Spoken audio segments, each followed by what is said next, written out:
Good evening and welcome to the Killer Comic Show. I am your English pissed off host. That's the one, yeah. Excuse me, I've had 5 beers. I'm not happy England didn't win. But you know what? I'm here with my best mates. We're going to talk about comic and we're going to lighten the mood for all these dull-ass England fans. Just call me Gareth. What's happening, lads? All right? Wow, doing better than you by the sounds of it. I'm all right. I'm good. Nah, that's all right. Absolute rubbish England was. But oh well, we live and learn. We're still top of the group. So hey ho, that's all you football supporters out there. I know, but it's all right. As a Scotsman, I don't think I'm allowed to comment, and nor will I. So, Peter, how's yes, your you day? can. Yes, you can. Is football the one with the bats? Is that one? I don't do sports. Yes. Is that one? Yes. In which case, yay, go football, ball people. Yay. There we go. No, I'm good. I've had a good week. Excited to talk comics. Got some interesting ones this week, haven't we? Yes, we Peter, have. have you got your mic on a Nokia 3210? I don't know what's going on. Does it sound naff to you as well? You sound miles away. You sound like you've put yourself Echo. out in a really small unit somewhere. Have you been kicked out of the house and just took all your stuff? I don't know what the shit's going on with my mic. The last few shows I've done, people have said my audio is crap. I blame it. I'm going to fiddle with some buttons as he's talking and see if it changes anything. That's what she said. Your audio might be poor, but you're visually stunning, Peter. Exactly, you are. I'd agree with Never that. quite sure why I'm redder than everybody else. I don't know what goes on there, but yeah. That's age. That northern skin. That's age, and it's being from Newcastle. Age, how dare you, northern sir? skin. How dare you? Northern I have skin. the complexion of corned beef. I'm lovely. I love corned beef. I love corned beef. Corned beef. Can you hash. hear us better now? People No, in the chat. no. No. Hello, I'll do sign darkness, my language. old I'll do sign language. friend. So anyway, we are back Thursday. The sun's been shining. I don't know about where you are, lads, but it's been absolutely amazing here. You can see by my complex that the sun just rebounded off me because it didn't know there was a human there because I'm so white. So, but you know, I'm honestly the only person I know that can go on a sunbed and it doesn't turn on because it doesn't think there's anyone there. It just reflects on me. But you know what? That's fine. It's all good. It's all good. The chat is buzzing tonight. We've got Dr. Van Hoot, comics from a spiral dimension. Good evening, sir. We've got Yuko Demands Treeps. Good evening. Deadman is here. We have this guy. He seems to be in every chat on every channel. Triple G Comics. Good evening, sir. Hopefully you can sort out your sound and we'll be able to hear your dulcet tones for the rest of the evening. We've got this man that's been missing. He only pops up once and again in a wrestling chat that we're in. It's Comic Deal, man like James. This intro looks somewhat familiar. There we go. We have Leon Russell. Good evening, sir. Thank you very much for joining. We've got Wayne Deacon. Hello, you sexy lot. We have 2 Mega Theron. Peter is hard to hear. There we go. So that's another one, Peter. And Leon Russell. Perhaps Sunderland has detected from the mainland and is drifting towards the Arctic Circle. That would explain the drop in mic quality. Absolutely. It would indeed.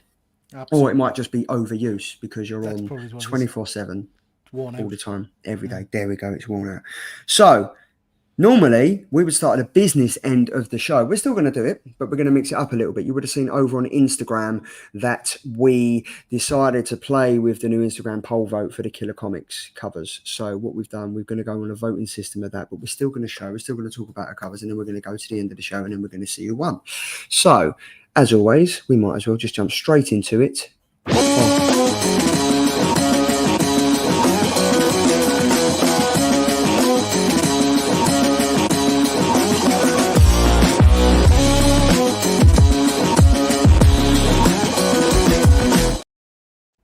Great intro that I love the bass and then my eardrums pop out. But yes, Killer Covers June 19th, which was New Comic Book Day yesterday. Up first we have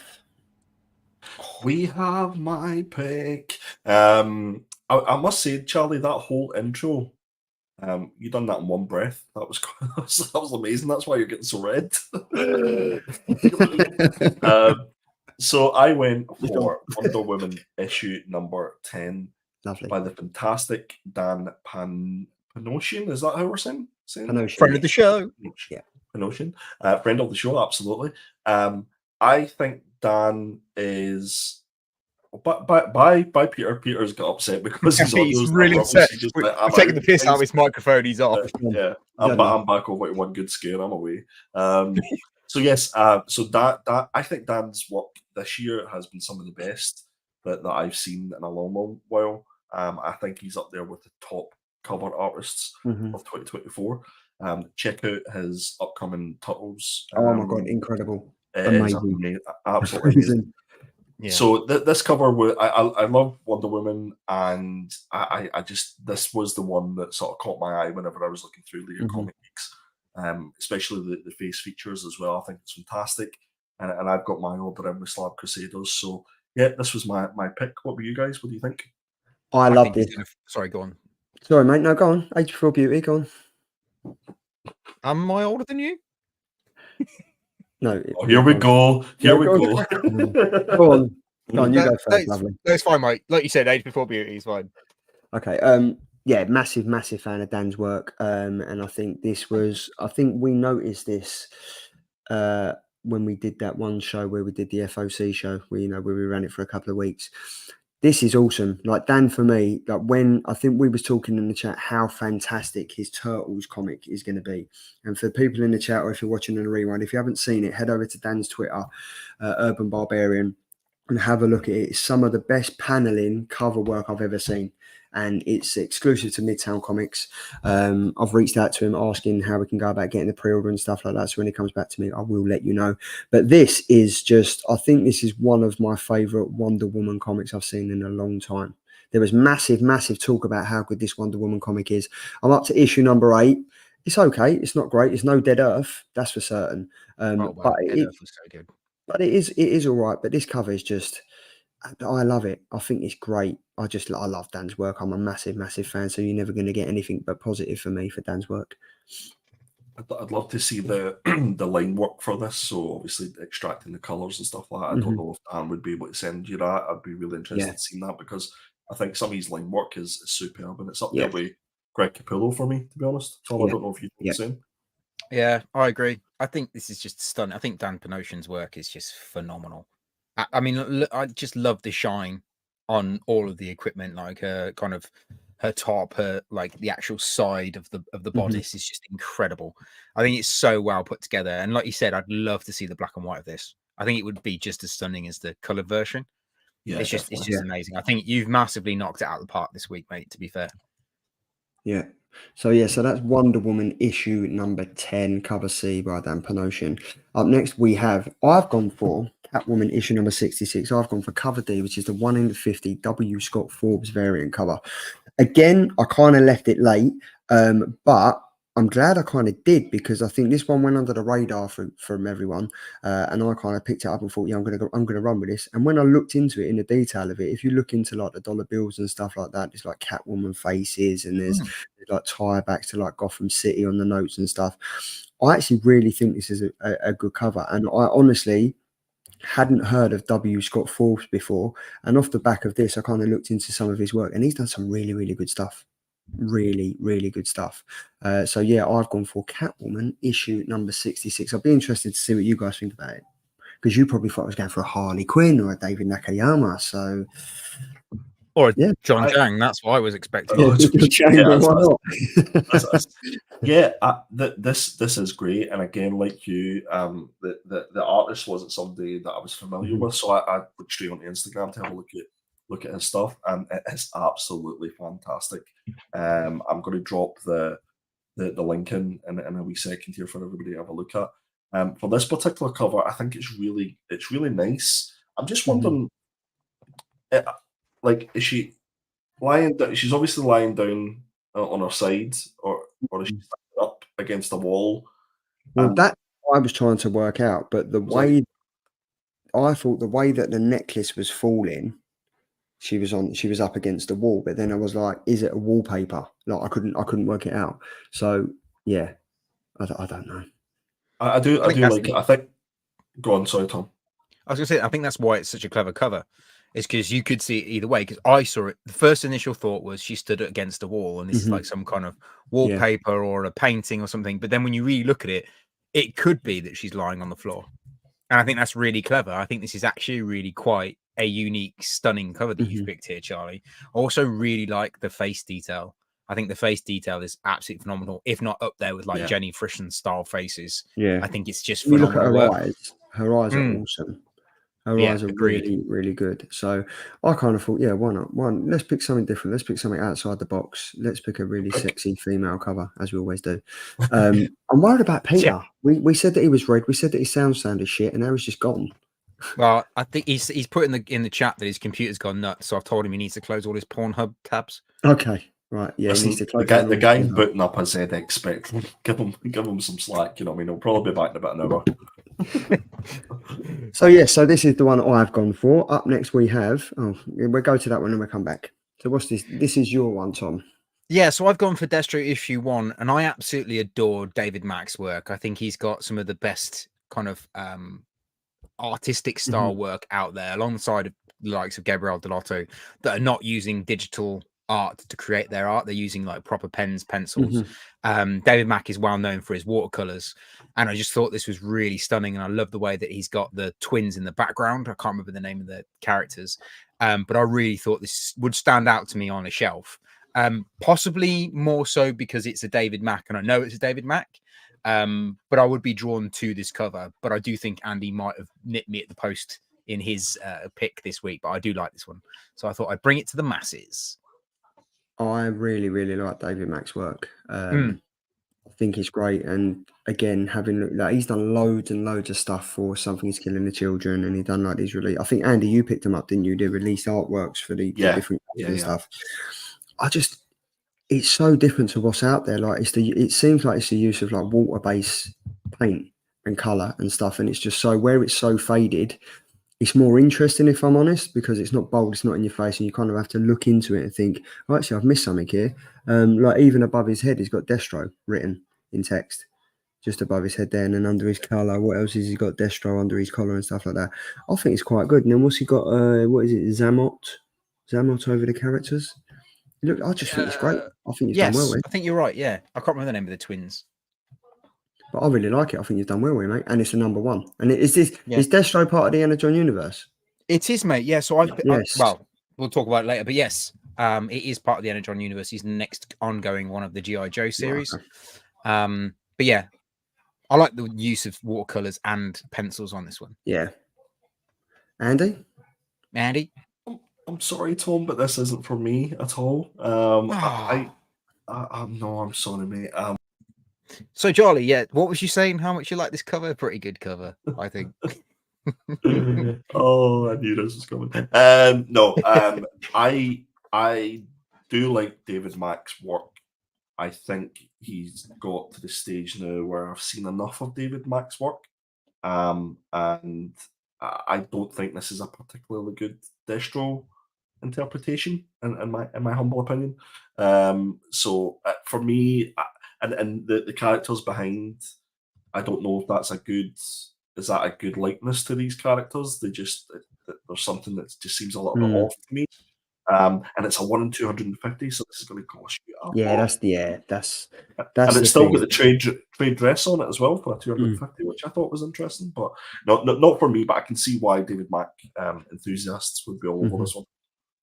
I think that's what I'm saying, though. I think it caught my eye, and I thought, oh yeah, that's cool. I like that cover, so I put it down for my cover pick. And then afterwards, I realised that I've only picked it because it's a David Mack. I've not kind of really had a good look at it. So I don't disagree. I think it is a good cover, and I love it. But I don't disagree with you either that it could be one of those ones you just pass you by, because I don't think it's his best work. I think he's definitely very much like the Peach and Moko, Jenny Frisson, J. Scott Campbell kind of esque. Whereas when they throw one out there that doesn't quite hit the mark, you're a little bit like, oh, it's the same shit I've seen before. Exactly. Yeah. I agree.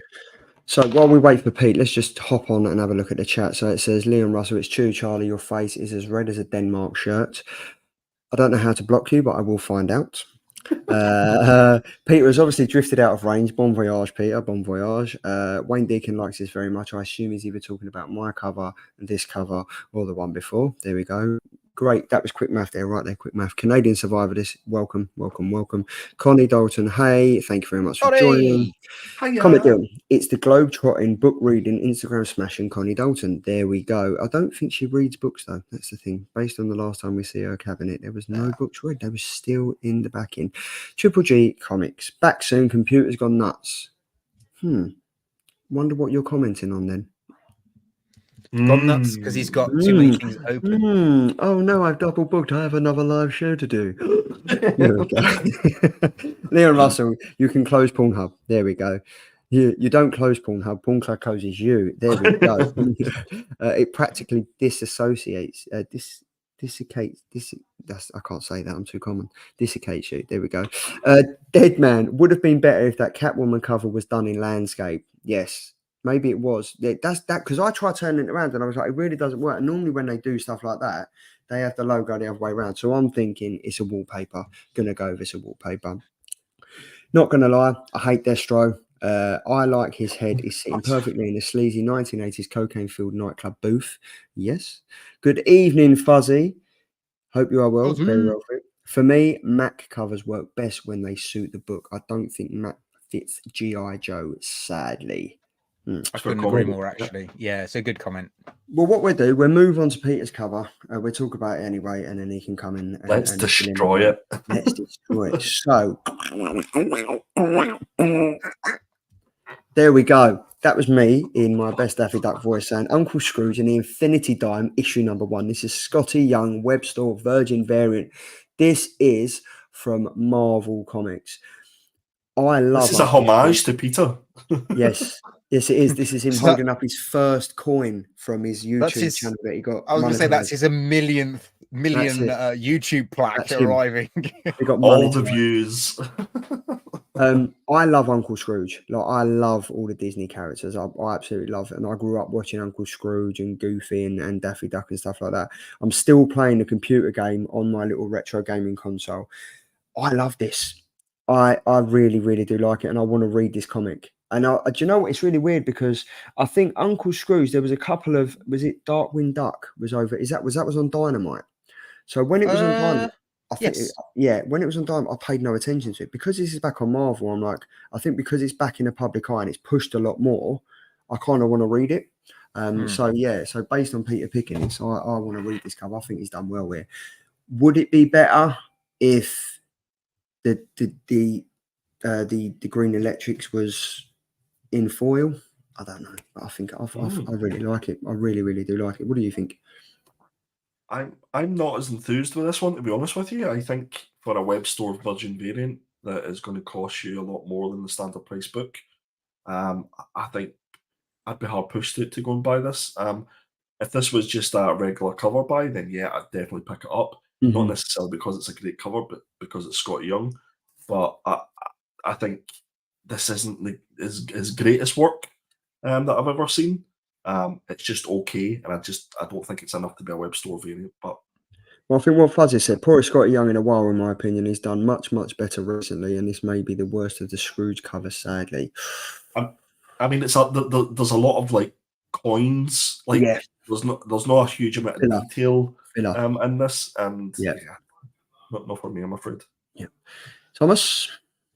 I kind of agree with Andy. I think if this was I think there is a trade version of this which I probably would get just because it's a Scotty Young. However, I think to go out of my way to buy a web exclusive version of this, it's not my cup of tea. It's a little bit like I think I would prefer to buy a print of this rather than a comic. I think it's just not quite hitting the mark. Although it's a really beautiful Scotty Young cover because he's a great artist. I totally agree. It's definitely not one of his best pieces of work all round, I don't think. And like you said, there's a lot of coins going on there. Yeah. Could have been a little bit more, I don't know, detail, because otherwise it looks a little bit like, I don't know if you guys remember any of the original Spawn books when Capilio used to draw Spawn on a sea of skulls. You'd get this kind of effect, but then it'd be like, is he on a ski of skulls or is it a ski of rubbish? It was a bit quite hard to make your decision in your mind. Devianticons just said there's a great spot foil cover that's way up my street. James has said this is basically Uncle Scrooge, right? It isn't Scotty Young stylized. Could have been anyone except Pete.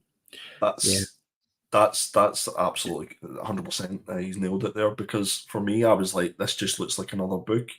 It doesn't look like a Scotty Young book because of the character. And if you got anybody to draw Uncle Scrooge, you would have him with loads of coins, because that's what everybody does. I don't think there's a huge amount of imagination put into this book. His Wolverine Donald Duck has come in his streets better than this and feels like a Scotty cover. I would agree with what you just said, Andy, about this being. It could have been anyone could have drawn this. There's nothing actually specifically that makes it stand out as a Scotty Young cover, other than the fact that you said it was a Scotty Young cover. Yeah. But I think it's good. I think Marvel. I think. Oh, he's back. He's back in the room. Hello, mate. Here to defend his book. Can you hear us? Yes. Yes. Can you hear me now? Oh. Is it any louder? Hear me now.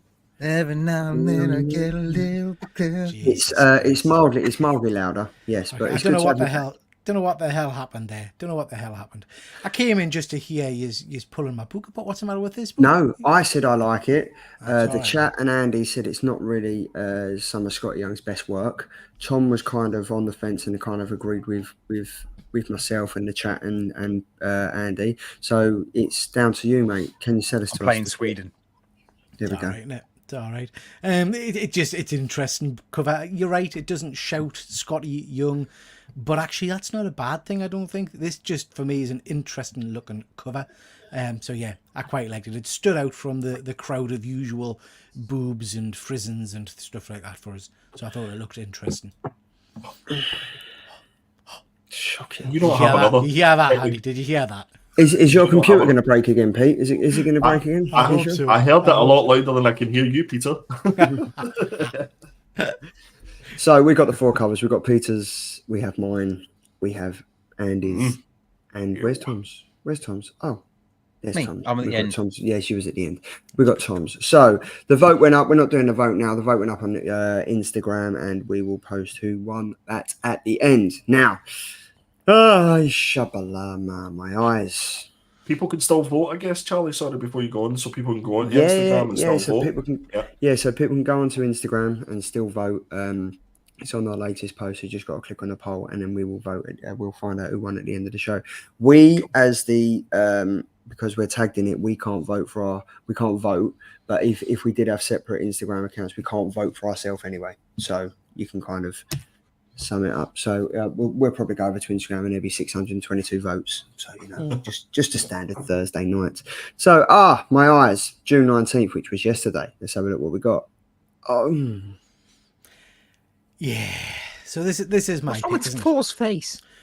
So yeah. So listen. To be fair, guys, it wasn't a bad week for No, it covers. wasn't, There it wasn't wasn't. many that Yeah. jumped out at us. This is the only one.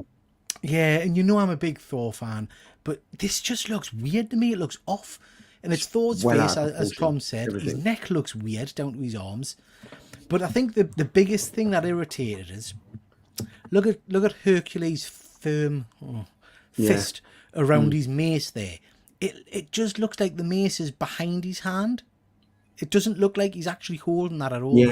Yeah. So it's not horrendous. It's not terrible. I wouldn't say. It's just it didn't float me boat. And is in this the a hand thing standard cover? does. I'm not sure. It just looks shit. Do you know what? This goes back to what I was saying about the David Mack covers and like the Gabriel Delottos. This irritates me because this is clearly been done in Photoshop or something like that, where they've just taken loads of stuff, stuck it together, made it look nice, and got paid a shitload of money to put it on the front of a cover.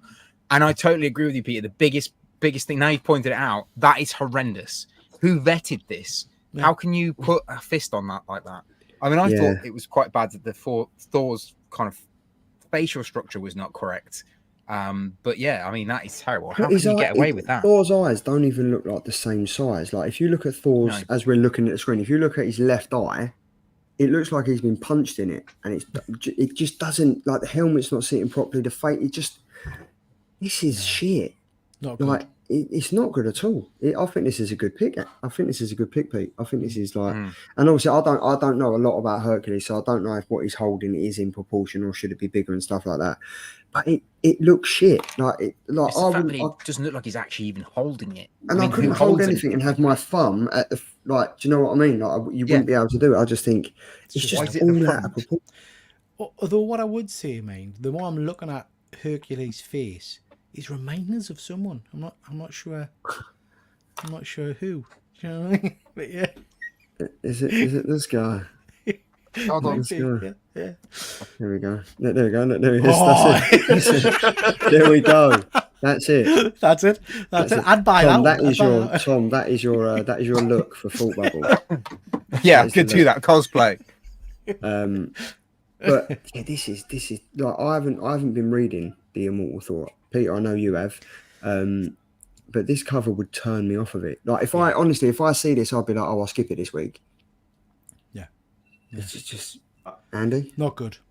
Again, this was another book where I didn't recognise the artist, so I had a look on Instagram, and assuming that it's the correct creator that I'm looking at, the work looks completely different from what this cover suggests. The Instagram work is so much better, and I just again everything that you guys have commented on just seems off. Yeah. But do you think though, mate? Do you think so? You made a good point there. You said that the Instagram stuff is better. Do you think again this is the powers that be at Marvel saying this is what we need you to do? We're restricting you. This is what we need you to do. We know what you're capable of, but this is what we want. It looks two completely different artists to me, and it very well could be. I could be on the wrong Instagram page, but it's completely off to me, and I don't understand. Like, if this is what you were basing, whether you would follow this artist. What did you look for on Instagram? Davey or Davey Go? Davey Go. I wonder if it's just Davey, and this is just a Go Pride Allies variant. Oh yeah, maybe. Yeah. Could be, but you might be right. I might be right. Yeah, I shall do some investigating. But on the comic, Andy. On the comic, it says the Pride Allies variant, so I think it is Davey Go. David Go, Pride yeah. Allies variant. Either way, it's a pile of shit. His signature's down in the bottom. Yeah, by a very feminine leg. Yeah. Well, maybe it should be Davey Get Gone because this is absolute shit, and we won't be picking up. And no, it is Davey Go. So go, off you go. But that's the only one, Pete. As you said, there wasn't that many shit covers out this week. So technically, I guess it was just my eye. Instead of my eyes. So there we go. So we are here to review two comics that won the vote on the community tab last week. They are Transformers issue number 9. Still written by Daniel Warren Johnson, and the art is by George Corona, and the colouring is by Mike Spicer. And then we have the Deviant 6, written by James Tinian, and the art by Josh Hickson. Two good comics. Up first, we've got Transformers 9, as I said, written by Daniel Warren Johnson, art by George Corona. 4 covers. We've got the main cover by DWJ. We have cover B by George Corona. We have the Big Time Collectibles John Jiang variant cover, which I went with. I like the Josh and Howard cover. Yeah, I don't know. I totally forgot that one. I must have run out of time. Sorry, I do apologise. I like that cover. That's a good cover. It's wicked, yeah. That so confused me. Then I was looking at that going, what? That's Michelangelo-tron. That's Raphatron. We got Donatello-tron. We got Aprilotron, and we got Leonardo-tron. Yeah, there we go. That's the one. But yes, so this is Image Transformers issue number 9. Tom, Peter, take it away. Peter, do you want to take this one? If people can hear us, yeah. If I can't hear, do shout. Maybe you should shout. Can you hear? No, I better not. Can you hear us now? This is the continuation, obviously, of the Transformers. I think the first thing I would say is a positive. When Warren Johnson stopped doing the art, I was a little bit worried, but actually I'm loving this art style. I think this art style works really well for the book. It is very, very cool. In this issue, we get the introduction of a couple of Transformer classic characters. So you get Shockwave there, who makes his first he makes an appearance in the book, which I loved. I absolutely loved that. It's basically about the space bridge being kind of built to transport Energon and stuff again. Don't get upset, Tom. Did I love it? It was all right. It's canny. It's a continuation of the series, I guess. But I don't know if I didn't love it as much as I've loved previous issues. I don't know if I'm starting to wane a little bit, which disappoints us because I love this universe and I love this art style. I know, cancelled. But it's still enough to keep us coming back each week. Each month, I have to say. And I did love the introduction of Shockwave because I love him. I think we've had some great moments with Prime, but I'm kind of looking for Prime to be a bit more of a badass because he seems to keep getting his arse kicked. Yeah. You know? Yeah. But yeah, overall, great art. stunning colours for me, interesting story. I will continue reading, but it didn't blow us away as previous issues have. Tom, before you jump in, I'm just going to say I found this issue not hard to read, but I found it like well in depth. Like there was so much going on in some of the panels. I was like, I totally lost the story, and I didn't want this to happen. I'm enjoying it. Like, I'm still looking forward to reading it every week. But this issue, I didn't know who a Decepticon was. I didn't know who not like a bloody Autobot was. It was just so convoluted. There was so much going on, and I kind of just thought, now I'm getting a headache. Like I'm literally getting a headache, and I don't think that is George Corona's art. I don't think it's Daniel Warren Johnson's writing. I just think it's the way that they're trying to pack, like both of them are trying to pack everything into all these panels. I mean, this panel on the right hand side is great. Like it's awesome. Like there's so much heartfelt where they literally just leave the rest of the Transformers, Optimus and RC just literally go. They're like leaving them. But then on the flip side of this is like so slow pace. It's just slow down. I think it went from slow panels to fast panels, slow panels, fast panels. I don't think it kept up the pace very well. So for me, this was my least favourite issue. And I'm unfortunate to say that. I didn't think I was going to say any bad words about the Transformers. But yeah, 9 issues in, I don't think it's done bad. But this, for me, maybe I've got to read it over again. But I was just like a bit like, whoa, I ain't got a clue what's going on here. Tom? When did you both read it? Like, did you read it in a bad mood, or like at the end of the evening, or something? Do you know what though? Yeah. So I will say I enjoyed it because I was always going to enjoy it. It's a Transformer comic. I think it does a great way of introducing Shockwave. It brings in some of the other characters. I had a almost pee myself moment because I thought we were going to get Bruticus, and he is one of my favorite characters in the Transformer universe. Yeah. However, I did read this from an angle as if I was not necessarily Andy, but someone who wasn't a Transformer fan. Mm-hmm. And I will be honest and go back and say that I don't disagree with what Andy has said the whole time around. If you're not a Transformers fan, unfortunately, although this book is pitched as somewhere to jump on and kind of get involved, there's a lot of stuff that you kind of need to have known to know what's going on. I mean, they don't explain the space bridge. It just happens to appear, which if you didn't know what a space bridge was, you'd be like, what the fuck? Where did that come from? And then obviously all the other characters get introduced. You wouldn't, unless you were like me and knew who Bruticus was, you wouldn't have got that, oh my God moment, which is what I got from the book. And I loved it. Don't get me wrong. I loved the book. I thought it was great. I also love the fact that Cliffjumper gets dragged away for experimentations later on. So he's going to come back as a Dinobot, clearly. But there's lots of things that could happen. There's loads of stuff that if you're a fan or know of the old nostalgia, you're going to pick up and love, which is why I loved it. However, I removed myself from that and reread it as if I was reading it from a really objective point of view. And I would totally agree that, and I actually have read some of the previous issues to this too. And I think if you're not a Transformers fan, it is going to be hard to follow. Mm-hmm. And it is one of those things where maybe, like we've said, we all got on the hype train a little bit too early, said it was one of the best books ever. If you go back and reread it, there are elements that are missing for the kind of average reader, if you get my drift. I do think it's still brilliant, and I am going to continue to read it, but that's just because I've been suckered in because I love the Transformer universe. But if you're not kind of a Transformers fan, this is definitely one of the weakest issues, and it does then highlight more of the weaknesses throughout the whole series, I think, unfortunately. However, seeing Shockwave do a Tombstone Piledriver literally made me the happiest man. Yeah, that was pretty awesome. And then he's gloating about it. That was pretty cool. Yeah.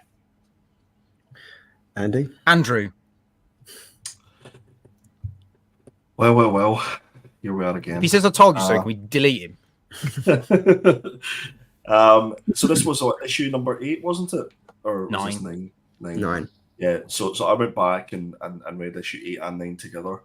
And guys, none of my thoughts about this book or this series has changed at all, despite the backlash that I've received over it. Optimus Prime is basically the Silver Surfer of the robot world. He whines, it's woe is me through every single issue.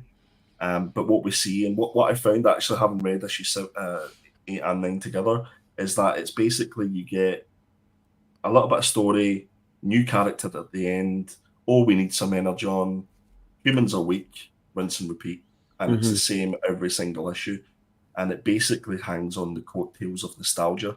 And that's the reason why people who are Transformers fans really enjoy it. But if you take all of that away, it's just a bit of boring, to be honest. Pure and simple. But would you say, I think it's one of those comics you could read, in any mood. It's not like like we're about to talk about the Deviant, or like any of the James Tynion books where you have to have a fucking degree to watch it, to read it. It's one of those books you read on a Sunday afternoon and not really give a shit much about, which is what comic books are about for me in the first place. But I do agree. I think after issue 9 1 and issues, 2 I have to care. Yeah, I totally get that, mate. I think issue 1 and 2 were definitely the best two. After that, I totally agree with what you're saying. I think, like, I love, like, Tom, you'll know how much I've loved Transformers. Like, I'm talking to you, like, on a regular about it. I found this, it was interesting. I just thought it was a bit overwhelming. And I think, like, I can also speak for, like, DVH as well. He said, like, I found some of the art hard to follow. And I think that was the thing, because I was looking at it thinking, that's a Decepticon's arm, but it's attached to an Autobot, but the Autobot's not on the page, but the Autobot hasn't even been in the, like, it was just, I think I need to read it again. I said that issue 1 and 2, didn't I, guys? I said that the artwork isn't that is hard to follow. I love the fact that, like, there's going to be Dinobots. Like, Dinobots are blatantly going to feature. Like, that's going to be wicked. And I do. All the fan favourites are making an appearance, mate. Is it Wheeljacker? Wheeljack, yeah. Wheeljack. I like him as a character. I think he's wicked. I think he's really, really good. And I think it's going to be. I do like the tiebacks to the wrestling, do a powerbomb and stuff like that. Like, the wrestling moves seem to creep up, and I do like that. But is it resting on nostalgia? I think so. Am I still in for the ride? 100%. This is still on my pull list. It's not going to come off. I'm looking forward to the trade paperbacks, and I do enjoy it. I just think it was a lot going on in this issue that my little head couldn't comprehend. I think you're bang on, mate. I think there's far too many references in this particular issue to nostalgia, which just would have lost most people. And I think that's what my annoyance about this is like, I loved it until this issue, and now I can see the flaws, and it's really quite frustrating. Deadman has said, I enjoyed the miniseries, but I just couldn't get on with Transformers. The art had a lot to do with it. Sorry. Do you think we'd still be saying the same thing if it was Daniel Warren Johnson doing the art? I think so, yeah.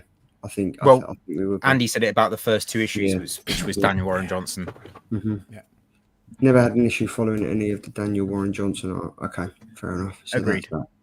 So that is Transformers issue number 9. Why has this done this? What have I done? Right, okay, I've messed up again. Okay, but we go back. Right, so it is now, the next comic is the Deviant issue number 6. James Tynion and Josh Hickson on this one. We've got the main cover by Josh Hickson. We've got cover B, which is the 1 in Tess Chris Sheehan variant cover. And we have the cover C, which is a 1 in 25 Daniel Warren Johnson variant cover. Andy, you love Image Comics. You love a bit of horror. Would you like to take us through this one? Absolutely. It feels like ages since we last read a Deviant book. Yeah. I know issue number 5, there was a lot of people who thought it was a bit of a, I'm going to use the word filler issue, but I thought it was one of the best issues that has been in this series so far. I think it tied everything together nicely. I think the issue number 6, I was looking forward to reading, and it was such a quick read. I don't know if you guys felt the same. No, it was. There wasn't a huge amount to take in, and a lot of it was relying on the artwork to make up your own mind, which I really like in this series.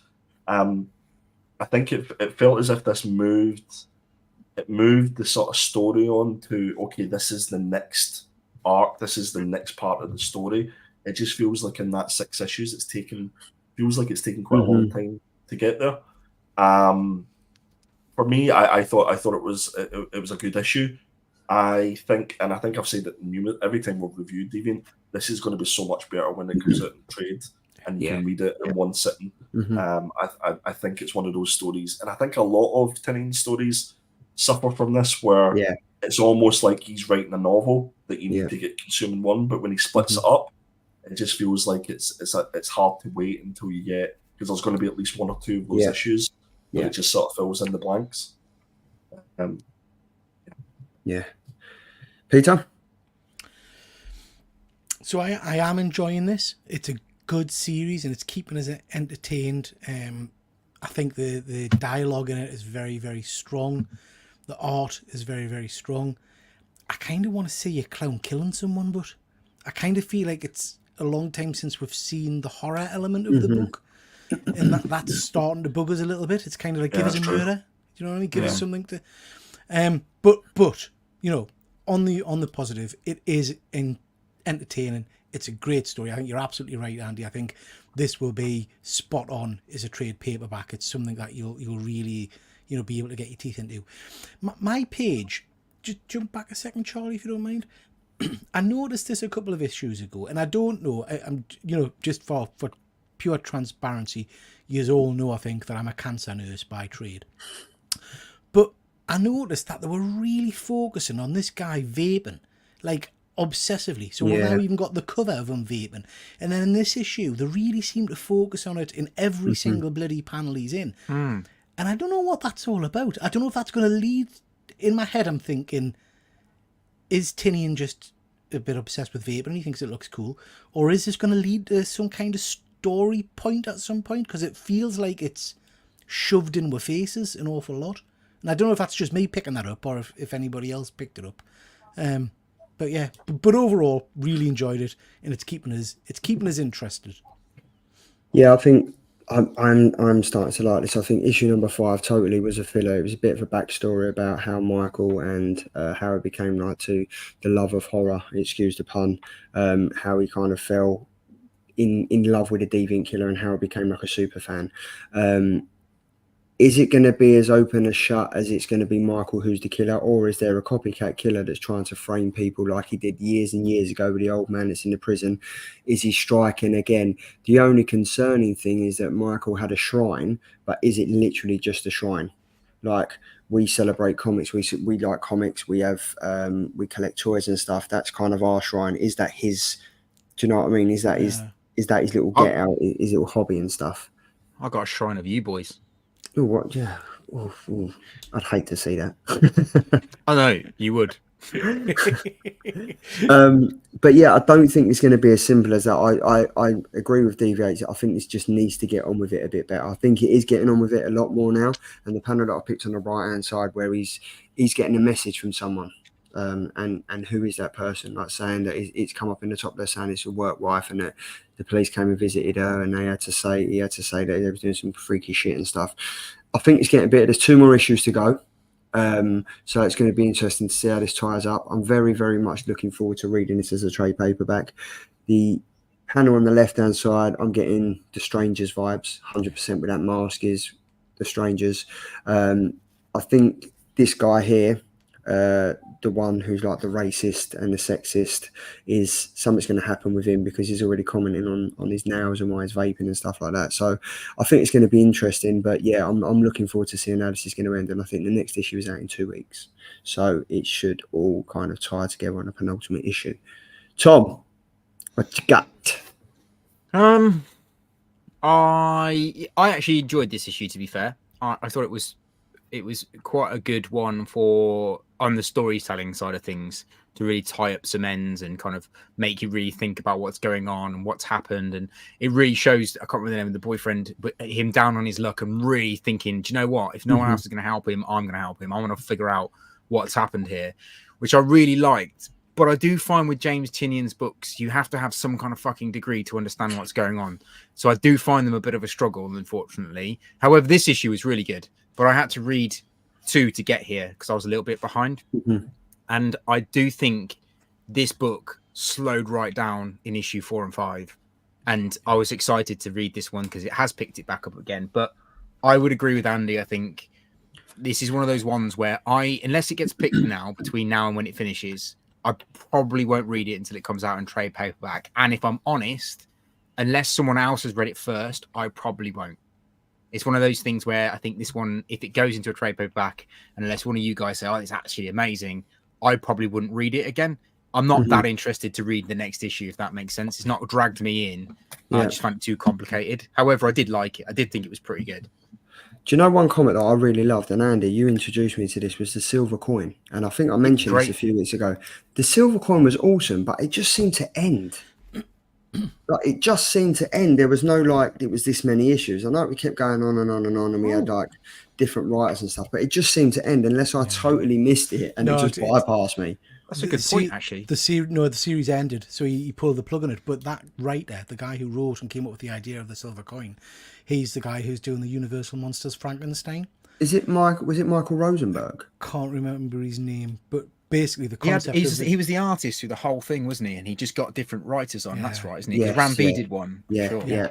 The concept of the new Frankenstein book is it's I think a 3-part miniseries or a 4-part miniseries, but it tells the story of each body part. So each issue is a standalone tale of how the arm was severed and became the body part. Sounds really cool. Michael Walsh was the guy. Michael Walsh. Michael Walsh. Yes, Michael Walsh. Yes. But yeah, I do. Brother. Yeah, Bradley's brother. There we go. I do like this. Yeah, and it was just, but this for me, as Fuzzy said, I don't think it's a horror book. It's more of a crime noir book. Do you know what I mean? It's like who done it? How's he going to find out and stuff? There was another one that we read, Andy, as well, and it was about a briefcase that was quite good. That was Matt Kent who wrote that. If I remember right. What was that book? That was wicked. They were on most of the covers had like a hot rod on the cover, didn't they? Yeah, definitely Google it. It was about this briefcase, and if you opened it, it got passed on to someone else. Yeah, it was wicked, and again that kind of died like a slow death. But I think Fuzzy also said Fear Case. That's Fear Case. Yeah. Fuzzy said it slowed down because there was a 2-month delay on issues 4 and 5. I think we've spoken about this before. When the comics and you're reading regularly and it slows down, it just falls off the radar. Like if I don't read a comic 2 or 3 weeks, I'm kind of like, fuck, I've totally forgot to pick it up or read it and stuff, and then I get a bit bored. Like Batman, like I haven't read Batman. I think they're on issue 149 now. I haven't read Batman since issue 132. Like, Is that when Zdarsky took over? Yes, because we read issue 1, didn't we? I remember that, and I don't think I've read one since. I don't think he's done it great. I don't think he's really done it great. But I'm a massive Batman fan. But my point is that if there's a delay between comics, you kind of just lose the momentum from reading it. Yeah, you lose a bit of interest. And what I've noticed as well, if we don't review it on the show, sometimes I don't read the comic. Yeah, I haven't seen. There was a comic a couple of weeks ago, and it didn't get chosen, and I didn't read it. And it was only when I was flicking through, so I was like, shit, I haven't read that. I'm 2 or 3 issues behind because we haven't read it on the show. So, but yeah, I definitely think it needs to pick up and get going now. So hopefully it does it within the next 2 issues. But who knows who's going to be the killer? I think Liam Russell said the problem is with Tinian lately, he's got so popular with Something's Killing the Children, which is now on issue number 39, that he's not able to devote enough attention to his many other projects. For me, my one of favourite James Tinian comic was the one, The Closet. Really? I love The Closet. The Closet was really, although it wasn't the best comic, it was one of the ones we talked about fucking most. Yeah. We discussed that week in, week out. It was a proper thought-provoking comic. It was wicked. My most confusing comic, and I've got it in trade paperback and I still haven't read it, is The Nice House on the Lake. Yeah. That for me was one of the most confusing comics. That was trippy. That I think I've ever tried to read, and the fact is that the panels were so long, and it had the breakdown of like the little stickies, yellow. Yeah. And you just have to read everything, and I was like, wow, like I need. Is that the one where they all? Sorry, they all had like names like the Guardian? Yes, and, kind of the writer and things like that. Really There's a new one, isn't there? Coming out of that. Yeah. Nice House by the Sea, I think it's called or something. Yeah, Nice House by the Sea. Really cool Tinian series which has a proper start, finish, and end, which was kind of before he got famous, is The Woods. Don't know if you've seen that one. Okay. Yeah, love that. That's really cool. Really cool. I definitely have to pick that up. But yeah, so I think this is doing well. 2 issues to do. I think we should still stick to it and read it if we can, if it gets voted and stuff. But yeah, bish bash bosh. So up now we are on the Killer Indie Picks, June 26th. So these are the comics that are coming out next week. Quite a few to get through. So up first we have Tom. I've gone through Void Rivals issue 10. Void Rivals is really picking up. It did a little bit of a slow burner in the middle, but I think it's really picking up since they introduced Springer. Sorry, not Stringer. Which I just think's epic. And also this character, the female character, she's got a lot more to her than you actually think, which I think is what this whole purple essence is all about. So very, very excited for this one. Are we all still reading this? Yeah. Hell yeah. You're not. No. What issue did you get up to, Andy? Issue One 2 probably question. after Transformers. He had enough of that. He's like, fuck this. Do you know what? I think you might be right, Tom, but I think it might have actually been issue number 2, and I lost interest. But when it got to like, what are we at now? Issue 10. When it got to issue 10, 5 yeah. and 6, people were saying it was pretty poor, and then it seemed to step up yeah. a little bit. Yeah. I would agree with that. I think issue 2 and 3 is really good because they go back to their home worlds. Yeah. And then it kind of goes a bit tits it from there. And it's like, I don't really know what's going on here. There's a lot of character introductions and a lot of like politics within their kind of represented groups. And then you're like, I don't really get what's going on here. And then suddenly, I think it's issue 7 or 8, it just kicks off and it's like, okay, this is cool. Yeah. No, Like so filler issues. Yes. Yeah. So Void Rifles issue at number 10. Then we've got Creature I from went the for- Black Lagoon lives. Oh, is sorry. that the... I picked Who that chose this Sorry. one? Oh, Maybe I didn't. I thought I picked this one. Sorry. All right, Perpetual Triple G. Perpetual G. there's a show. There's a show. Peter, be my guest. No, I'm sure I've got one coming. So no, Oh, you that's what can she do said. this one. You can do this one. Okay. This is a Creature from the Black Lagoon. You know what book it is? It's issue number 3. Dan Waters. Go read it. Thanks. Good night. Next, go. Oh, are we moving on, yeah? Creature in the Yeah, background. please. Okay, fair enough. Okay, cool. Please. Oh, I picked this one. This is you one I did. picked. Look. Oh, yeah, this is Catchman. It's So gonna this be a is great book. Gatchman, issue number 1, Cullen Bunn. Oh shit. Sorry. I know very little about this. I know nothing about the cartoon series really. I think it called Battle of the Planets over here. I don't think it was called Catching Man. Yeah. What is I this? love the costume designs. I just think it looks really, really weird and interesting. Is But this it's- not My Eyes? How dare you? How dare you? It's written by Cullen Bunn, so I just think this is going to be really interesting. So yeah, looking forward to getting into this and seeing what it's all about. I've recently picked up. Yeah, how rude! I've recently picked up Space Ghost. That didn't light my fire. I have to say. Yeah, Dick Tracy So- you picked up as well. Dick Tracy was very. Love a bit of Dick. Dick Tracy was good. Was it a big portion of dick you got? It was a huge dick, huge bit of Dick Tracy. Oversized. I'm looking forward to this. How can you not think that looks cool? Alex Ross did a load of runs on these covers years ago, you know. and right. He his did have versions the were runs when he stunning. read this. Did He you had say? the runs when he read it. Yeah, he had the runs when he read it. Sorry, but I can't look at this, Pete. Right, I've got to interrupt you. I can't look. No one does a man in a chicken suit other than the artist that did Chicken Devil. Chicken Devil was wicked, right? The little guy at the bottom right, the little fat yellow one, right? He just looks like he's along for the ride. Like he just ain't got a clue. Like what's he doing? He's like, I don't know. No, Terrible. Chicken shaming. he looks Chicken like shaming, fat he looks, shaming. he looks like he Terrible. looks like a plump little fowl. I think the fact that you think he's a chicken just Yeah, shows what is how he shit then? this cover What is. is he? I mean, What is he? they're birds. They're He's all not a bird. birds. Nah, No, but that's what I mean. That's how shit the cover is. Is the fact that they all look there's like a little chicken, not a chickens. bird. A chicken is a bird, but they all are types of birds rather than chickens. It's foul. Fuck me. Right, anyway, moving on. Gotcha, man. Jesus Christ. Well, I've gone for a decent comment. I've gone for the Sacrifices issue number 9. Now, obviously, this came out in trade paperback. I think it was issues number 1 to 7 or 1 to 8. So this would be the new one. I've read this week. Have you? Yeah, is this out? No? I thought it was next week, this one. It is. June 26th it comes out. With the world falling apart deep into chaos, the consequences of Pigeon's choices come back to haunt him. Now he must decide if he'll be consumed by guilt or loss, or if he'll rise up to take his vengeance of gods. Andy, are you still reading this? You're not? I got to. No, man. No way, you promoted this. You the one that pushed me to get the trade paperback. I'm a terrible comic reader. I don't know why I'm on this show, to be honest with you. And Look at you.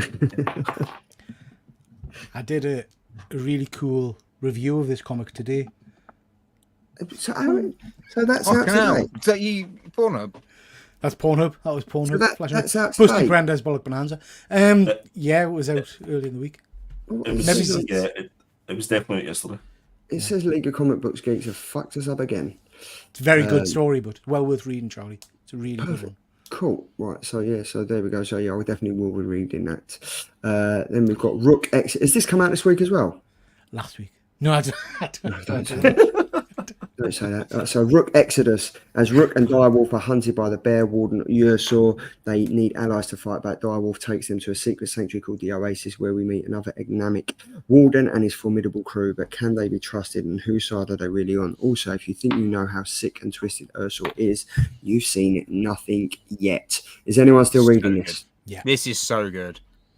Yeah. It's wicked. Andy, are you still reading it? No, Okay. I've been busy building websites and stuff. So Yes, he has. We can second that. He has been busy doing that, putting automations for spreadsheets and stuff like that. So yeah, it's interesting. Very, very interesting. But series. yes, Rook Exodus. Yeah, there we go. No, Rook is out next week. Can't wait. There we go. Looks like it's Pride more than Thor on that one. I think he's going back onto that. Right. There we go. On It's the foul. chickens. The trade was 1-6. Okay, right. The trade was 1-6, so we're 3 issues down from that. Up next, we have Redcoat. There we go. The unnamed immortal hero Simon Pure has made a lot more enemies than friends throughout the centuries. None more so than the Macabre cabal of hooded cult figures relentlessly chasing him through those centuries. But 13-year-old Albert Einstein claims to know how to help Simon unlock his true powers, if Simon will let him. Are we reading this? I've missed issue 2. This has missed me. I loved issue 1, but I ain't seen issue 2. I've missed issue 2 as well. That's what I was thinking. Macabre. There we go. Macabre. It's a Macabre. There we go. It's a Macabre. It's a Macabre. Baby. The Macabre. There we go. Macabre. So yeah, Redcoat, Ghost Machine, absolutely killing it. There we go. So up next we have Almost Dead. Is anyone reading this? No. This is issue number 3. So this is. It's how I feel right now, to be fair. Yes. This is. Wow. Get back to your spreadsheets. This is called Almost Dead. This is from Ablaze. Curtis's message to the world has reached Sarah and Zach during the investigation scouting trip through their hometown. After the trip ends in tragedy with the pair experiencing their own goner encounter for the first time, Sarah knows what she must do. Her little brother is stuck in New York City and she's determined to get him out. With resources sparse, though, it won't be a matter of simple drive up the coast. Oh no, oh no. This is a wiki comic. I'm loving this. If you like your zombie and stuff like that, you'll enjoy this. It wasn't written by Jeff Johns or Brian Hitch. It was actually written by Galaxy and Ryan Benjamin. So yeah, so they crossed over. They did a little bit of a crossover there. Cool. So, but Pete, you'd like this? It sounds good, that one, Charlie. I'm surprised I've missed that. Issue number 1 was wicked. Issue number 2 was good, and this will be as good as that. Yeah. We've got Grimm. Tom, I know you're reading this one. I fucking love Grimm. There you go. Grimm's so good.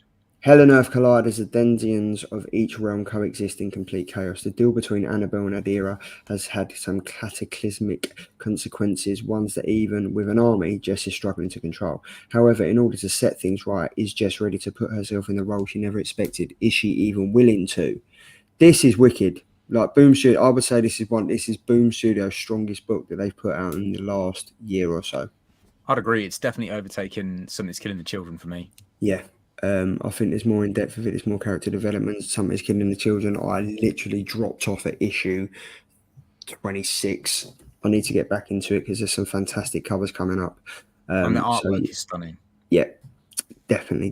Dead Man has said Almost Dead. Oh no, he hasn't. He said Almost Dead has been moved to July 31st. Okay, fair enough. Thank you very much for that.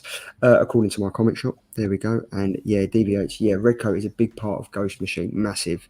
I think it was Dead Von Hood that told us with the checkered across, that's for the same universe, and then if it without the checkered on the comics is part of another universe. Gargoyle and Redcoat are in the same universe. Tom, Rook is separate. There we go. Thank you very much. So moving on, we have Hack/The Seance Room. So Cassie, Hack, and Vlad guest star in the issue where Harry puts his true and tried style of mental torment up against Cassie's good old-fashioned cut off heads first and ask questions later style. The world of horror will never be the same. Perhaps even Cassie and Vlad will come out of the Seance Room unchanged. The Seance Room was a comic. It was on its own. It was a standalone comic. Obviously, the Hack Slash is the one that Jenny, no, not Jenny, who was it? Zoe Thorogood did. She did it. Really, really enjoyed it. I would have liked to see the Zoe Thorogood character cross over into this instead of it going back to the original Hack and Slash and crossing over with Vlad and stuff. So that would have been interesting. Will any of you be reading this? Because I think this would be quite a good one to review. I missed the end of the Zoe Thorogood one again. That's another one that we read the first few issues of. Yeah, and because it wasn't on the show. Yeah, I'll give this a go. I probably want to go and read the Seance Room first and see what that's all about, because I've never heard of that one. Coolio. Right, then we have Godzilla. Godzilla, Here There Be Dragons 2, Son of the Giants. A sequel. I didn't even know. I didn't know this was a sequel. A sequel to last summer's Smash miniseries. Frank Thierry and Inaka Miranda. Is that one of the brothers from? Yeah, that is. Yeah. What was that? We Live. That's the one. Reunite to explore the conspiracy that led to Sir Francis Drake hiding his treasure on Monster Island. Who are the Sons of Giants, and what is their mission? More importantly, how can Godzilla be discovered by the leaders of the world, and how can it change history forever? Anyone be reading this? I know you will, Pete. You probably will, won't you? You'll pick this up. Yes. But again, this is really interesting because I can't. Maybe it's just because I'm old. I can't remember reading the end of Here There Be Dragons. I remember reading the start and that it had some stunning covers, but I couldn't tell you what happened at the end of the story. So I'm wondering if I've just missed it again. Maybe. It is quite interesting. I don't remember it. It says this is a sequel, but I don't remember this being. DVH has said, Hack Slash really intrigues me because it's always got loads of books and must be popular, but I don't know anyone that reads more than a couple of issues. And then Fuzzy said the last issue had all the covers with the old Gallen ships on. Okay, cool. So that ties it back in a bit. And then I think last up we have, there we go, Winnie the Pooh, Demon Hunter. Talking Bear fights, Talking Bear fights demonic forces, lovable companion and lethal combatant all in one. Deep in the 100-acre woods, Christopher Robin and his good friend Pooh Bear protect the land from demonic threats. But what happens when Piglet disappears? Can they find him before it's too late? 100% I'm reading this. This ties... Has anyone seen the film? Has anyone seen the film? No one's seen... Yeah, there's like they remade Winnie the Pooh, like the horror film.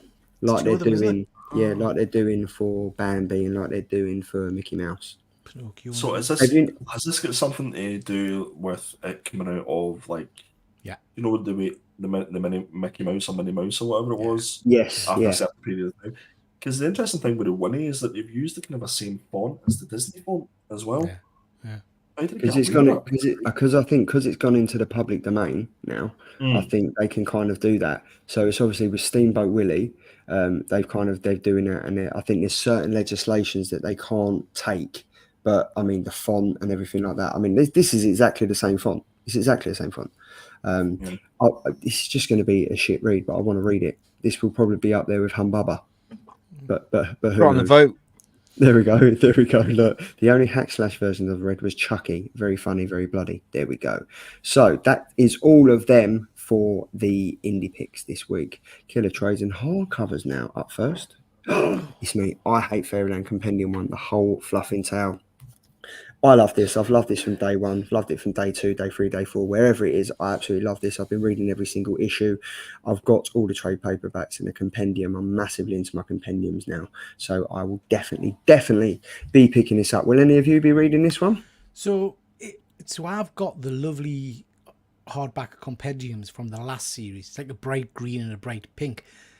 This isn't the compendium of just the new series, is it? It's a reprint of the older stuff as well. Yes. I think it's all of them, mate. Okay. Yeah, all of them. I think it's everything, including the new series. Yeah. Because I kind of want the hardback versions of the new series to go with those other compendiums. Yeah. Do you know what I mean? You can. Yeah, I think you're still going to be able to get these, but these are just like massive compendiums. So I think includes everything. And I'm not too sure, but I hope this has got some like original sketches in it. You know what they do at the back of the books and stuff. Because for me, this was the best creation from Scotty Young. I think like this was wicked, and the team that he works with as well is awesome. So I would definitely be picking this up. Yeah, love it. Zorro, Man of the Dead. don't know what accent that was. This is by Sean Murphy. With art by I didn't Sean realize Murphy. Zorro was Indian. Yeah. I loved this miniseries. This was just great fun. This was a one that that took us again totally by surprise. I've no idea why I even initially picked it up. I haven't really thought about reading a Zorro book for years, but I'm glad I did. It's an entertaining little story, so this is just a nice way of getting the entire tale. So yeah, I'll be picking this one up just to pop on my shelf, I think. Sean Murphy's done a good job of this.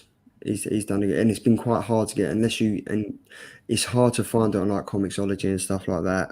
So unless you get to your comic shop, it's going to be hard to get. But I'm sure it will be available on Amazon and other places. But yeah, it has been good. It has been very, very good. Tom? I've gone for Canary, written by Scott Snyder and artwork by Dan Panosian. Charlie was promoting this quite a while back when we had Dan on the show, and I decided to read it, and I thought it was absolutely fantastic. So I will be picking up the trade paperback for this. Is definitely one I'd like to have on the shelf. It's one of those books that you can definitely pick up on a Sunday afternoon and basically blitz through. Such a good series, really, really well recommended. Thank you, Charlie. I would say. Did you read this? You read this, Andy, didn't you? Yeah, I read it. It was in Comixology originally, wasn't it? Yeah, ages ago. But yeah. That's when I read it. Yeah. Yeah, it was wicked because I think Dark Horse Comics have the permission to, like, when it goes over from Comixology, I think they've got the rights to release, because it seems to be that Dark Horse take a lot of Comixology comics. So yeah, so Scott Snyder and Dan Panosian, and then did you go for this one? I did. Yeah. This threw me. This really threw me. It's because it's Grant Morrison. It's one of the best X-Men series as well. Is it? Yeah. Well, I've got a few of the single issues, just because a lot of them are key issues and key character reveals in it. And to be fair, there wasn't a huge amount to choose from. Trade paperback and hardcover wise. So this is New X-Men Epic Collections. E is for Extinction trade paperback. Grant Morrison is doing writing, Igor Corday is doing the artwork, and it's about 384 pages. Wow. And it collects New X-Men from 2001 issue 114 to 126 and the 2001 annual, and it will set you back about 40. That's not bad. That's not bad. If you want a gritty X-Men comic where it's almost a bit like Game of Thrones sort of situation where anyone could die, anything could happen, Marvel had turned a bit of a corner, this is the book to read. Grant Morrison does a great run on here. It's like, people die in comic books and come back to life all the time. Yeah. But if you forget that, this is so good because he does things that you're like, oh my God, I can't believe he's just done that. It's it's a really great series, to be fair. Well picked, mate. Nice one. Nice. Yeah, I think there's some good picks there. So, Pete, I did want to ask you, did you ever pick up that Hideous Thor one that you mentioned a few weeks ago? No, you didn't. I think I changed my mind rapidly when I had a flick through it in the comic shop and thought, yeah, this is dog shit. So no, I didn't get it. It wasn't the absolute loads of abuse you got on this show from the chat. It was the fact that you went to the comic shop and it was shit. Yeah. That's good. That's good. So we are now at the final order cut off top 4. So obviously this is from Slug Crusaders, the FOC. You all know the drill by now, so I can't be fucked to go through it all again. But if you can get your orders in by 9 o'clock on Sunday, jobs are good. And up first, I think every single one of us picked this. So we was kind of, Andy, I'm going to go with you, mate. Yeah, Biker Minds from Mars, issue number 1. This is through... Is it Nasoverse? Knackleverse? Yes, Nasoverse. And I've been looking forward to this one for quite some time. I picked up 3 of the blank covers for this because I think it will be super low print. So I would highly recommend people to do that. And yeah, it's just that, I mean, it's what I want to see. It's Biker Mice from Mars. It'll be really interesting to see how they sort of bring it into, because obviously I think there was an original series for Biker Mice from Mars, comic book wise. And it'll be interesting to see how you've got that one. Yeah, it'll be interesting to see how they bring it into modern times. But yeah, I'll definitely be picking this up. Yeah, I can't wait to read this. That's going to be interesting. Only a couple of weeks as well. Up next, Flash. He saved everyone. Yeah, so Flash Gordon from Mad Cave Comics. Just love a bit of Flash Gordon. Again, a bit like my Zorro. It's a hero I'm very familiar with from kind of 20, 30, 40 years ago. Was it Dolph Lundgren? Was it Dolph Lundgren who played him? No, that was Marcel. No. First one. Oh, I've got Yeah, the name it of was the dude. Sam Jones. Yes, that's Sam it. Jones. Yeah, who I've technically met. I haven't really. We were doing a live show and everyone right, I was see at that. a con and saw him and literally just pushed past everybody, went to the front of the line and went, Sam, you're live in England, and just threw the phone in his face. It's like when Sean dumped his bag on that poor lady's Oh table. my at Thought god, Bubble. that is the funniest thing ever. So Flash Gordon 1, I'm just interested to see what they do with the character. Years since I've read anything or seen anything from Flash Gordon, so yeah, looking forward to this. And I think the cover art looks pretty good actually. Oh, that's alive. I quite like that. I'd like to read this. I think it would be it'd pique my interest. My main memory of Flash Gordon, to be honest, isn't the Flash Gordon movies, it's Defenders of the Earth. Yeah. Yeah. So I loved him in Yeah. that, so yeah, looking forward to reading this. And it's Mad Cave Comics, and they're putting out some good stuff at the moment, so you can look for some interesting stuff from that. What's the name of the purple dude from Defenders of The Phantom, the ghost that walks. Phantom. Yeah. Oh, I love the Phantom. I've gone for Something's Killing the Children, issue number 39. This is a fucking awesome cover. End of. It's very good. This is the Jenny Frisson one. This is July 24th. This is awesome. I literally went on Club Crusaders to pick my comics today, see this, and was like, I'm not even going to look for anything else. This is it. So yeah, this will be coming home to me. Andy, I'm sure you'll be picking this one up, won't you, mate? Why? I think I've seen enough Erica Slaughter, Jenny Frisson covers to last my lifetime.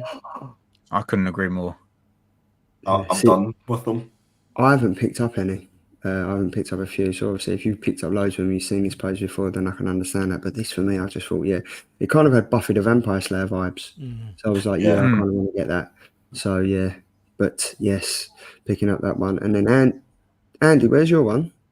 Tom, you mean? Oh yeah, Tom, you didn't pick one, did you? Because we both. I did pick one. I picked the blank of Biker Mice from Mars. Oh, okay. Right, there we go. That's because I forgot it because it was a blank slide. I do apologise. There we go. No worries. But yeah, I think three of us went for Biker Mice from Mars. Yeah. So that was that. It would be good if one of them was going from to Thought Bubble from the Sally Universe. That'd be good. What was the comic that came out before Biker Mice from Mars? There was another one that came. Yes, that's the one. RoboForce. Yeah, so Fuzzy said RoboForce didn't blow me away. But yes, interesting.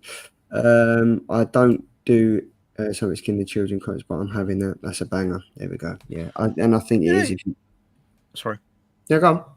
I was going to say that the Something's Killing the Children covers. Mm-hmm. I think what bugs me a little bit about the Something's Killing the Children covers at the moment is Erica Slaughter isn't an adult, but they keep drawing her as an adult. Yeah. But she's a teenager. Yeah. And it really throws you off when you read the book and it talks about her age and where she's from, and they draw in a very like childish way. You're like, why is she like fully grown adult on the front cover? It's a bit disjointed, I think. Yeah. But I mean, I need to get back into it. I've read up to issue number 28, so I'm going to jump on that. But it's took another dip, mate. Has it really? Yeah.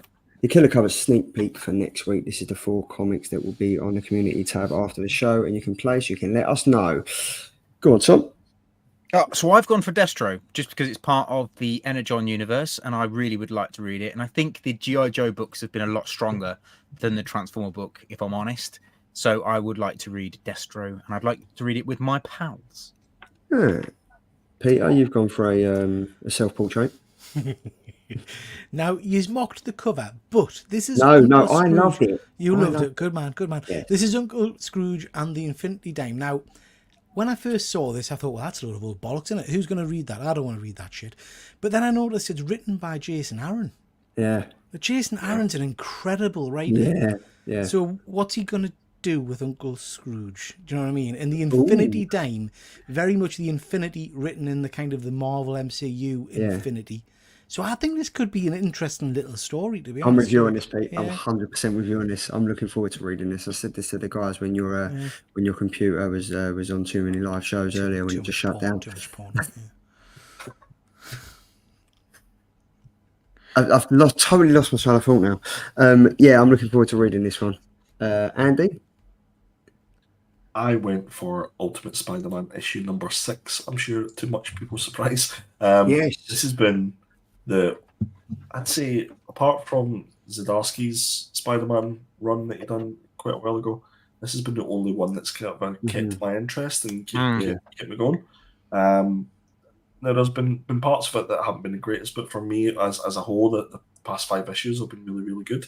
So this is why I picked issue number 6. Von Oak said Spider-Man 6 was ace, do that. I've gone for Misery. I'm not a massive Spawn fan. This piqued my interest when Andy, when you spoke about it in your indie picks last week. I've read the premise again. I kind of had a flick through on previews, and yeah, I think this could be a pretty good comic. I don't know if anyone in the chat's read it or one of you guys have read it, but yes, those are the 4 comics. You've got Uncle Duck, Uncle Scrooge and Infinity Time, Deathstroke, and you've got Almost Spider-Man, you've got Misery. That's exactly what I'm suffering at the moment. Misery. There we go. But yeah, I think is that the end of the show? Oh no, we've got to go for the vote. So there we go. So I'm going to try and show it on the screen. So this has all worked out. I hope. Some people have come back and said that they couldn't find the vote, but this was put up on Tuesday, and as you can see there, it says.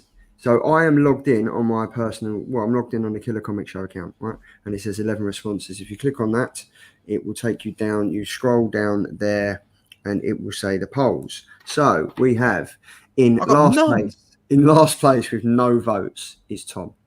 In third place is Andy with 18% of the votes. In second place is Charlie with 36% of the votes. And winning this week is Pete with 46% of the vote. As you can see there, 46.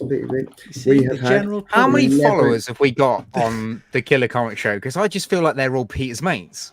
The general public loves it. How did I not get one single vote? I don't know, but the public have spoken. Peter? All 11 of them. All 11 of them. Pete, do you want me to put your PayPal details in the chat so you can send everyone your votes? But yeah, that's another showdown. The housekeeping, as always, find us over on Instagram, Geeky Guy Comics. You can find us over on Twitter doing bits. You can find Peter at your local Tesco's handing out club cards. You can find Perpetual. He's having a wee in a corner at the moment. I thought I'd do that. So you can't hear me fucking voice, but you can hear when I pour myself a glass of water. Taking the piss, mate. You're taking the piss. But yes, you can find me over on Instagram. I'm going to be a lot more. I'm going to get back into it now. I've found my mojo, so hopefully I'll get back into it. Peter, where can we find you if you're not pissing in a bottle or trying to find your voice? Everywhere, like you say, Tesco's, Aldi. I've got a franchise with M&S, so anywhere you want, I'm there. Yeah, B&Q. I do you a discount on B&Q. Really? Yeah. No, I'm over on Instagram and YouTube, and I'm also on One Good Scare Show. Tomorrow night, I'd appreciate everybody's support.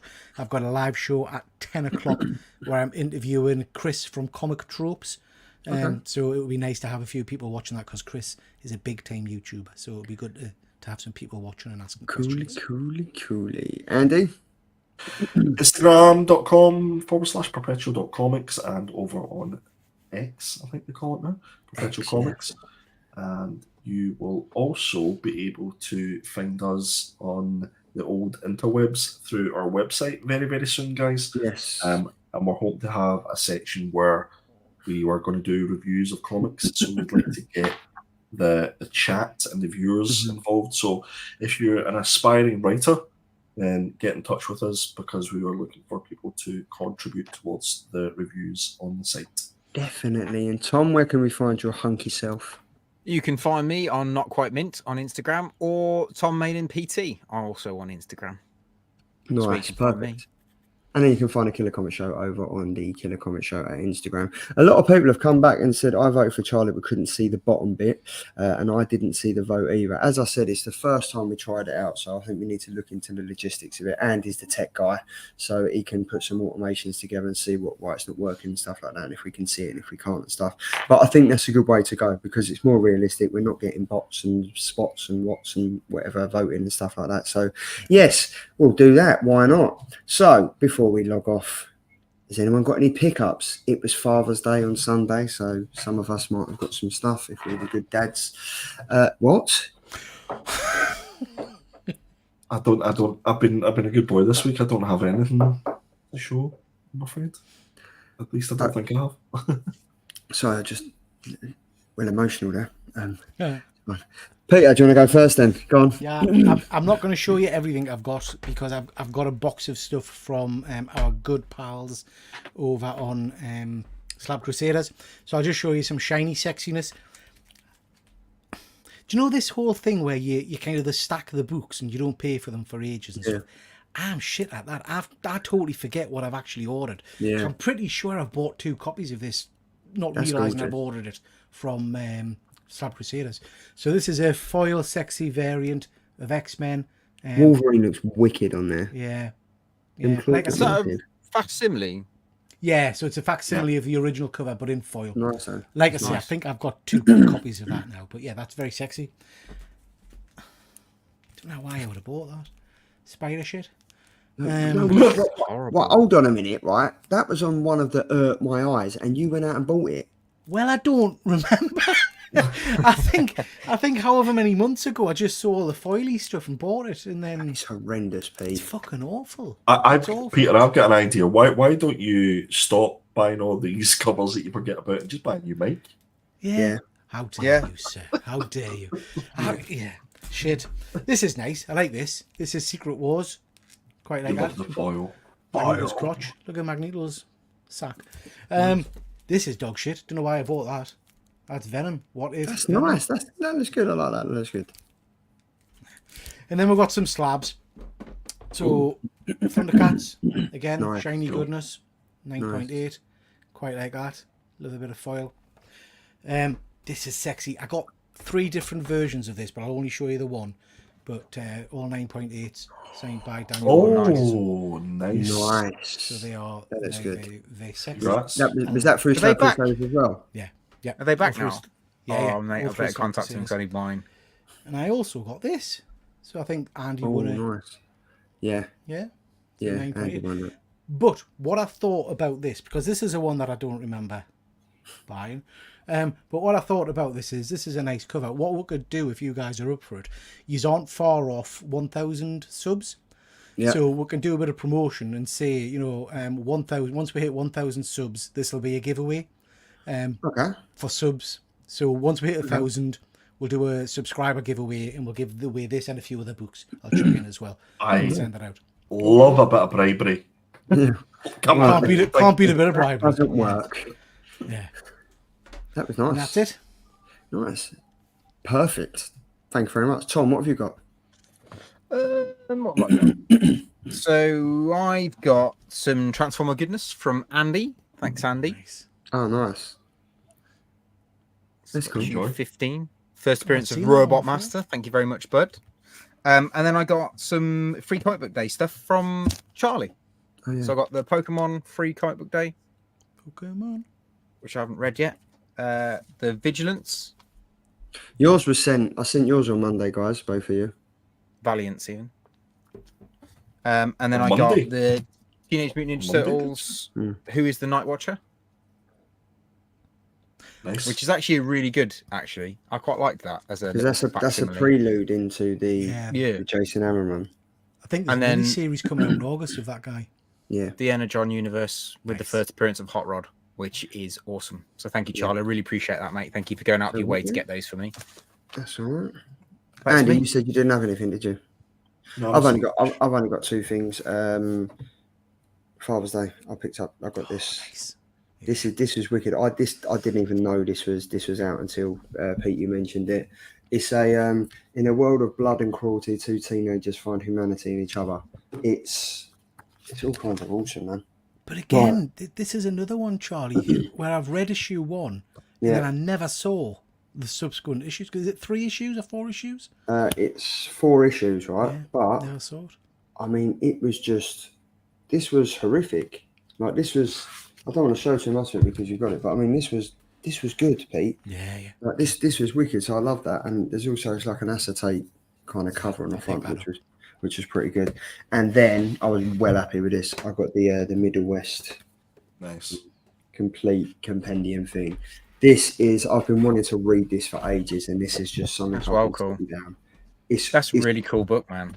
It is awesome. Like some of these pages are just insane. Like this is like Scotty Young. It's Scotty Young and George Corona. So it's George Corona's doing the artwork as he has done for Transformers. But it's a hefty book, you know. Like, and these look so good next to each other. So yeah, I'm really looking forward to reading that, and I just want to pick up more compendiums now. So I've been on eBay scouring for like good deals and stuff. There's like a few Venom ones that are going for like 30, 40, 50 quid. So yeah, I'm definitely evolving. So yeah. Nice. But I'm just still shocked. Andy, you ain't got nothing. Not a sausage, guys. Well, you know what's going to happen next week, guys? We're going to be in for a long haul. You know, it's going to be a double bubble. So, but on that note, talking about double bubble, it's 10:30. Fantastic show again. Thanks, guys. Thanks for spending time with everyone in the chat. Thank you for taking time out of your Thursday night to spend it with us, talking comics and geeky stuff. I don't think there's anything else we need to say. Is there really, lads? Other than we shall see you next week. See you later, guys. Have a good one. Bye. See you. Ta-ra.